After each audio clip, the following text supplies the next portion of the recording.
Alright, good evening. This story is going to be I became a temporary pet detective. Back in 2010, just got back from Iraq. Well, 2009 I got back from Iraq, but I was going to school in 2010. It was actually pretty good because I was collecting unemployment at the same time going to school. So I got money from unemployment and money from the military for going to school. So I was doing pretty well, which was legal, by the way. They let you.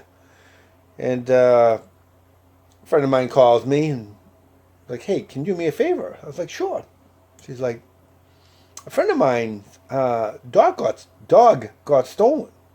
I'm like, oh yeah, yeah. Someone went behind the business and grabbed the dog and this and that. I'm like, oh, all right. She goes, yeah. Can you find it? I'm like, no. Why am I going to find it for? I think I am. Ace Ventura. Well, she really was adamant about me looking into this. And you go, I don't know. I'm definitely getting paid. So I ended up calling the guy. Seemed like a nice guy. Actually, as I was talking to him on the cell, he had a pizza shop in Salem. Now, as we're talking, I'm driving down there. I'm like, yeah, I'll look into this case. I'm not doing anything other than school. So I get there and yeah, pizza shop. The next day I went back and I was taking a look at the pin. It was a professional pin. It was gated, high fence. It was a pit bull, by the way. And let me tell you something. This was the nicest pit bull ever. But that's later on. So I'm asking him, like, how'd they get by that lock? Because it was like this huge padlock. I mean, it was like huge. And he's like, oh, it's a dummy lock. I'm like, that's a dummy lock? He goes, yeah. Right then I was like, where's your cameras at? He goes, oh, I don't have any. And the ones he did were inside. I'm like, really? Huh. All right. Obviously, I'm like, this is an inside job because you would have to bring like a machine to cut this lock. So what I did is, the pizza place was here. U-Haul was here. And over here was a sheetrock company, and they both had cameras. I went to each of the businesses, told them what I was doing, and they were like, "Yeah, sure. If you want to download all the video, this and that." I'm like, "Yeah, sure."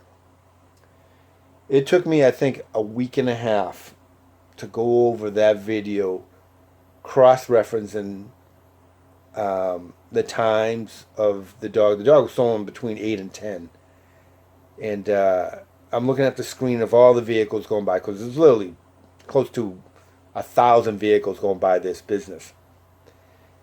But on the screen, when a car goes by, it was like 1001, 1002, 1003. Only one car was this 1001. And I'm like, that has to be the car. I mean, the 2 hours.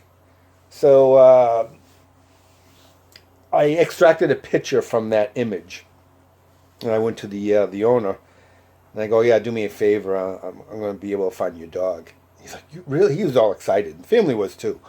And they're like, "Really? Yeah. Well, what do I have to do?" I was like, "Oh, see these photos? Leave them inside your sub shop, because they already know that I'm looking into this. The employees, that is." And he's like, "Why?" I'm like, "Because the person who stole your dog knows somebody in your store. It's an inside job." "Oh, I know everybody." I'm like, "Listen, dude, I'm fucking telling you." So he takes the pictures. Sure enough, he leaves them in the business. I believe it was that night or the night after. It was pretty quick. They got an anonymous call. Someone's going to turn in your dog. So, of course, the family's all happy. I think within 3 days, someone did. They took the dog and and they dropped it off at the Salem animal shelter. They parked the car down the street, grabbed the dog, and left it tied to the door, basically, and they took off. And so that was the end of that story. Yes, I do know who stole the dog. I know where the dog went. The person who took the dog knew I was looking into this case. Knew it was just a matter of time. And he's like, hey, I'm just going to let this dog go. It's not worth it. So, anyways, so I went to collect my money. I told him, listen, if I can't find your dog, I get $100. If I find your dog, I get $400, which was a deal. At the end, you believe he gave me a hard time. Well, technically, you didn't find my dog. So I gave him some words of wisdom. So sure enough, the next day, he cut me a check. So that was my pet detective story. So anyways, about the dog. Oh, nicest fucking dog ever.